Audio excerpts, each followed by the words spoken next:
اعوذ باللہ من الشیطان الرجیم بسم اللہ الرحمن الرحیم۔ سب ناظرین کو علم اسلام چینل میں خوش آمدید اور خلوص بھرا سلام۔ قرآن مجید کی سورۃ البقرہ میں اللہ تعالیٰ نے ابلیس کی سرکشی کا تذکرہ یوں فرمایا ہے، اور جب ہم نے فرشتوں سے کہا کہ آدم علیہ السلام کو سجدہ کرو تو ابلیس کے سوا سب نے سجدہ کیا، اس نے انکار کیا اور تکبر کیا اور وہ کافروں میں ہو گیا۔ معزز ناظرین، سورۃ البقرہ کی اس آیت سے ماقبل آیات میں حضرت آدم علیہ السلام کی تکریم کا ذکر فرمایا گیا ہے۔ پہلی بات تو یہ ہے کہ حضرت آدم علیہ السلام کو اللہ تعالیٰ نے دنیا کی تمام چیزوں کے نام بتا دیے، اور پھر فرشتوں کو حضرت آدم علیہ السلام کی برتری اس انداز میں جتلائی کہ ان سے ان چیزوں کے نام پوچھے جو کہ انہیں معلوم نہ تھے، اور انہوں نے اس سے معذرت کر لی۔ پھر حضرت آدم علیہ السلام نے باحکم خدا مذکورہ چیزوں کے نام بتا دیے۔ حضرت آدم علیہ السلام کی اس علمی فضیلت کے بعد دوسری تکریم یہ فرمائی کہ فرشتوں کو آدم علیہ السلام کے آگے سجدہ کرنے کا حکم فرما دیا۔ یہ سجدہ دراصل تکریمی تھا۔ یہ سجدہ شریعت اسلامیہ میں اللہ تعالیٰ کے سوا کسی کے لیے جائز نہیں ہے۔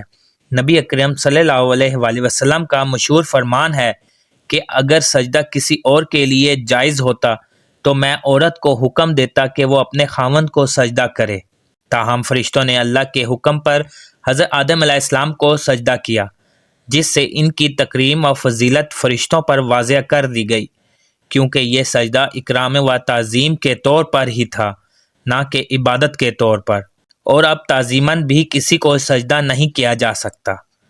تو اس سے یہ بات ثابت ہوئی کہ اس وقت اللہ کے فرمان پر حضرت آدم علیہ السلام کو سجدہ نہ کرنے والا اور شریعت محمدیہ کی تصریحات کے بعد اللہ کے سوا کسی کو بھی سجدہ کرنے والا دونوں بدبخت ہیں اور عبرتناک انجام سے دوچار ہوں گے۔ ابلیس نے اس سجدے سے انکار کیا۔ ابلیس حسب صراحت قرآن جنات میں سے تھا، لیکن اللہ تعالیٰ نے اسے اعزازاً فرشتوں میں شامل کر رکھا تھا، اس لیے باحکم الہی اس کے لیے بھی سجدہ کرنا ضروری تھا، لیکن اس نے حسد اور تکبر کی بنا پر سجدہ کرنے سے انکار کر دیا۔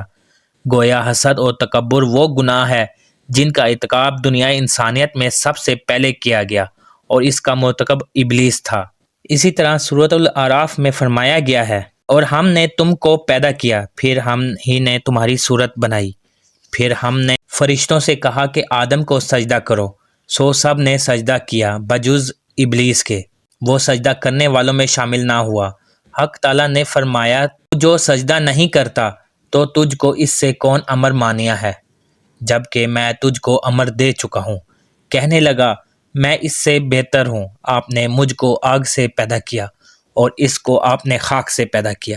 حق تعالیٰ نے فرمایا، تو آسمان سے اتر، تجھ کو کوئی حق حاصل نہیں کہ تو آسمان میں رہ کر تکبر کرے، سو نکل، بے شک تو ذلیلوں میں سے ہے۔ ابلیس ملعون نے جب حضرت آدم علیہ السلام کو اللہ تعالیٰ کے حکم کے مطابق سجدہ نہ کر کے خدا تعالیٰ کے فرمان سے سرتابی کی تو اللہ تعالیٰ نے اسے جنت سے نکال دیا اور اسے قیامت تک کے لیے مردود قرار دے دیا۔ یہ دنیا کا سب سے پہلا نافرمان ہے اور سب سے آخر تک اس نے نافرمانی کا مرتکب ہوتے رہنا ہے۔ حضرت آدم علیہ السلام کو پیدا کرنے سے پہلے اللہ تعالیٰ نے فرشتوں کو اپنا ارادہ بتایا کہ میں مٹی سے آدم کو پیدا کرنے والا ہوں، جب میں اس کو پیدا کر دوں تو تم سب اسے سجدہ کرنا، تاکہ میری فرما برداری کے ساتھ ہی حضرت آدم علیہ السلام کی شرافت و بزرگی کا بھی اظہار ہو جائے۔ پس تمام فرشتوں نے تعمیل ارشاد کی، ہاں ابلیس اس سے رکا، یہ فرشتوں کی جنس میں سے تھا بھی نہیں بلکہ جنات میں سے تھا۔ سوال ہوا کہ اتنی معزز مخلوق کو جسے میں نے اپنے ہاتھوں سے بنایا، تو نے میرے فرمان کے باوجود سجدہ کیوں نہ کیا؟ یہ تکبر اور سرکشی۔ تو کہنے لگا کہ میں اس سے افضل و اعلیٰ ہوں، کہاں آگ اور کہاں مٹی۔ اس خطا کار نے اس کے سمجھنے میں غلطی کی اور خدا تعالیٰ کے حکم کی مخالفت کی وجہ سے غارت ہو گیا۔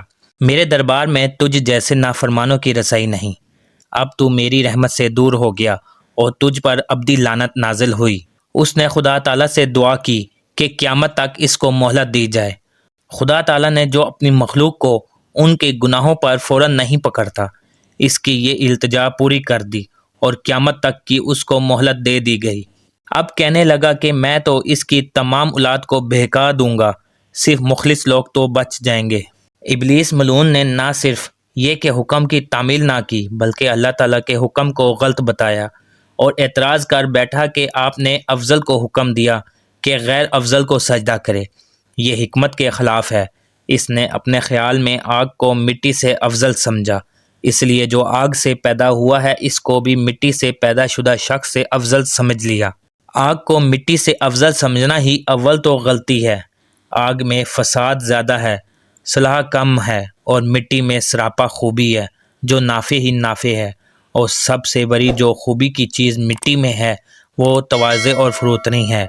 پھر کام کی چیزیں سب زمین ہی سے نکلتی ہیں، انسانوں اور جنوں کے رہنے کی جگہ بھی زمین میں ہی ہے۔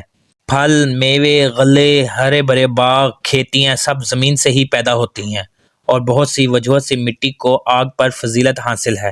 پھر مومن بندے کا کام یہ ہے کہ وہ بات مانے، حکم کی تعمیل کرے۔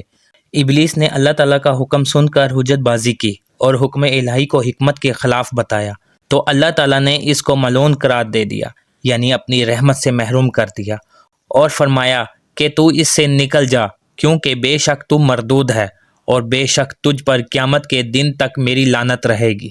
جو شخص قیامت کے دن تک ملعون رہ گیا، اس کے بعد اس پر رحمت ہو ہی نہیں سکتی، پھر تو اس کے لیے دوزخ ہی دوزخ ہے۔ غرض کہ شیطان کو تکبر کھا گیا اور ہمیشہ کے لیے ملعون اور مدحور اور ذلیل و خوار ہو گیا۔ اس نے ملعون ہونا گوارا کیا، لیکن حکم ماننا اسے منظور نہ ہوا۔ تکبر ایسی بری بلا ہے جو دنیا اور آخرت میں متکبر کا ناس کھو دیتی ہے۔ قرآن مجید سے تو اتنا معلوم ہوتا ہے کہ ابلیس عالم بالا میں رہتا تھا۔ جب نافرمانی کی تو وہاں سے اتر جانے اور نکل جانے کا حکم ہوا۔ وہاں اس کے اعمال و اشغال کیا تھے، اس کے بارے میں بعض صحابہ و تابعین سے کچھ باتیں منقول ہیں۔ بہرحال جو بھی کچھ ہو، اس نے اپنا علم بے جگہ استعمال کیا اور غرور علم میں اللہ تعالیٰ پر اعتراض کر دیا اور کفر اختیار کر کے مردود ہو گیا۔ ابلیس کا پرانا نام عزازیل تھا۔ جب ملعون ہو گیا تو اس کا نام ابلیس رکھا گیا اور شیطان بھی کہا جانے لگا۔ شیطان کا مطلب ہے بہت زیادہ شریر۔ یہ سب سے بڑا شیطان ہے اور اس کی ذریعت بھی شیطان ہے۔ بہرحال جو بھی کچھ ہوا، اس نے اپنا علم بے جگہ استعمال کیا اور غرور علم میں اللہ تعالیٰ پر اعتراض کر دیا اور کفر اختیار کر کے مردود ہو گیا۔ عزیز دوستو، امید کرتا ہوں کہ ویڈیو آپ دوستوں کو پسند آئی ہوگی۔ ویڈیو پسند آ جائے تو لائک اور شیئر ضرور کر دیجیے گا، اور آنے والی نئی ویڈیوز کے لیے ہمارے چینل کو سبسکرائب کر دیں اور ساتھ میں گھنٹی کے بٹن کو ضرور دبا دیں تاکہ ہماری نئی آنے والی ویڈیوز سب سے پہلے آپ تک پہنچے۔ اللہ حافظ۔